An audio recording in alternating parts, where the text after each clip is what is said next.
सर्वात प्रथम मी सावंतवाडीकरांचं सगळ्या मतदार बंधू भगिनींचा मनापासून मी आभार मानेन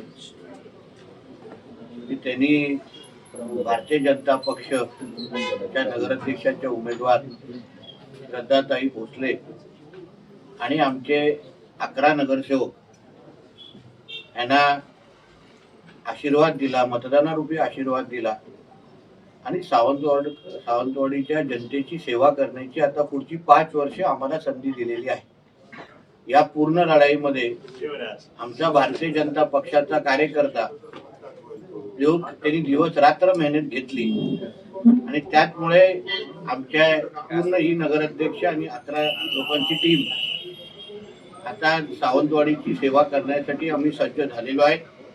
मी निवडणुकीमध्ये पण सांगितलं होतं की जनतेने आम्हाला आशीर्वाद दिला तर जिल्ह्याचा पालकमंत्री म्हणून मी माझ्या या सगळ्याच सहकाऱ्यांबरोबर मी अतिशय जवळून काम करीन, त्यांना ताकद देईन.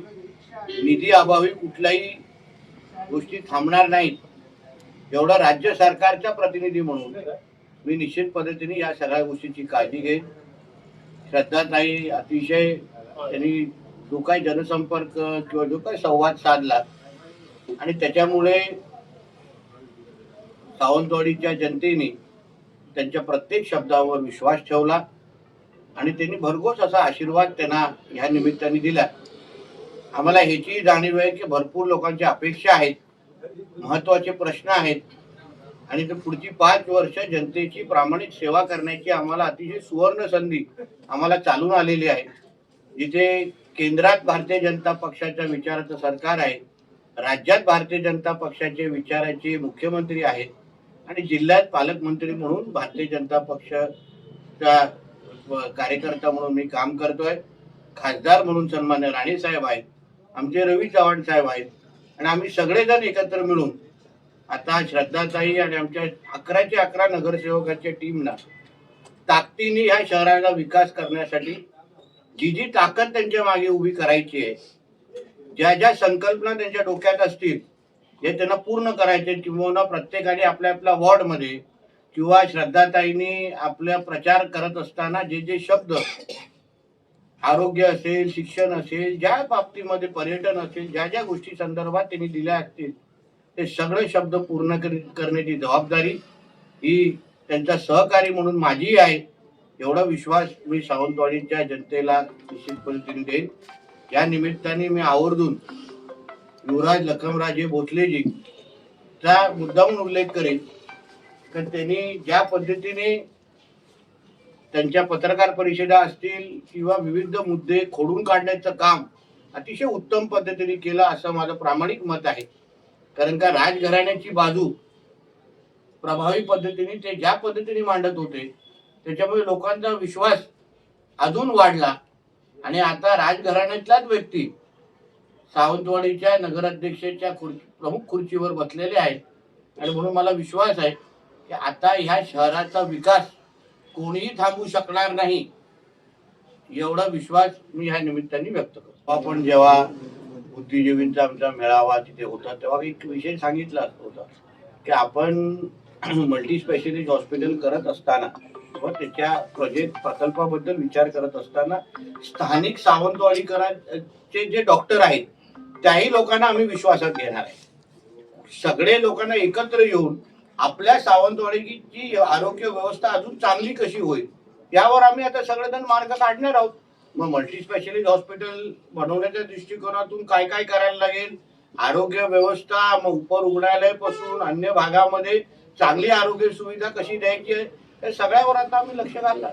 सावंतवाडी नगरपालिका जराची आपण त्या पाठपुरावा करणार नक्की करू ना. आता जेव्हा आमच्या विचाराच्या नगराध्यक्ष आणि नगरसेवक एकदा लोकांनी आशीर्वाद दिला, आता लोकांनी आपलं काम केलं आहे, आम्हाला आशीर्वाद दिला, आता 5 वर्ष आमचं काम सुरू आहे. लोकांनी पूर्ण आपलं काम प्रामाणिक पद्धतीने आमच्या प्रत्येक शब्दावर विश्वास ठेवून केलेला आहे. आता पुढे 5 वर्ष ज्या ज्या गोष्टीची अपेक्षा लोकांच्या आमच्याकडून आहेत ते सगळ्या पूर्ण केल्या जातील. श्रेष्ठ नियोजन करण्यासाठी जनतेने आम्हाला इथे बसवलेलं आहे. आता उदाहरण वेंगुर्ल्यामध्ये आमच्याच भारतीय जनता पक्षाच्या टीमने गिरफजी आणि त्यांच्या सगळ्या लोकांनी टँकर मुक्त वेंगुर्ला करून दाखवलेला आहे. तसंच आपण सावंतवाडीमध्ये काय करू शकतो का, ते आता आम्ही श्रद्धाताईंच्या नेतृत्वाखाली आमची सगळी नगरसेवकांची टीम करणार.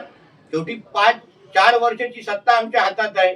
2029 पर्यंत महायुतीचं सरकार राज्यामध्ये आहे आणि म्हणून जे राज्य सरकारकडून जे जे लागतं, जी ताकद लागते, जी निधी लागते पाणी पुरवठ्याच्या संदर्भात, हे सगळे ते सगळे उभी केली जाईल.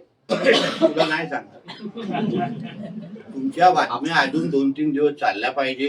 आपण अजून सस्पेन्स तयार केलं पाहिजे, जेणेकरून तुमचे व्ह्यूअर्स वाढतील आणि आम्हाला मजा घ्यायची आहे त्याच्यामुळे. म्हणून आम्ही नाही सांगणार. प्रचारादरम्यान आपण म्हटलं होतं या वर्षी सावंतवाडीकरांना तो पाहायला मिळाला. आता काय काय श्रद्धाताई पुढच्या 5 वर्षामध्ये करणार आहे हे मी तुला आज कसं सांगू. मी टप्प्याटप्प्याने आम्हाला संधी द्या. आता आम्ही निवडून आलेलो आहे. आता सगळ्या गोष्टी आता आम्ही समजून घेणार. सगळे म्हणजे मुख्याधिकारी म्हणून सगळे अधिकारी बसून त्या समजून घेतील, नगरसेवक सगळ्या गोष्टी समजून घेतील आणि मग त्याच्यानंतर जे जे स्वप्न सावंतवाडीकरांनी पाहिलेले आहेत, मग सावंतवाडी महोत्सव असेल की काही असेल, ते सगळं पूर्ण करण्यामध्ये काहीच अडचण नाही. तर त्यासाठी तुम्हाला आम्हाला थोडा वेळ द्यायला लागेल प्लॅनिंग. नगर परिषदेला काही दिवस नाही, आताही नाही, निवडणुकीपुरता आता जिरगे आलेले, आता जिरगे सोडून आम्ही सगळ्या नगरसेवक म्हणून आज दुपारी आम्हाला हे भेटायला आलेले. काय करायला पाहिजे, एकदा श्रद्धाताई आणि आम्ही सगळेजण बसू आणि जाऊ.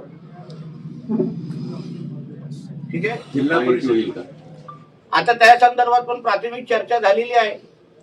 पहिला टप्पा चर्चेचा आज दुपारीच झालेला आहे. आता त्याच्या चर्चेतून काय होतं त्यासाठी मी परत एकदा सावंतवाडीमध्ये येईल. सगळेच प्रश्न विचारले तर येण्याची गरजच भासणार नाही.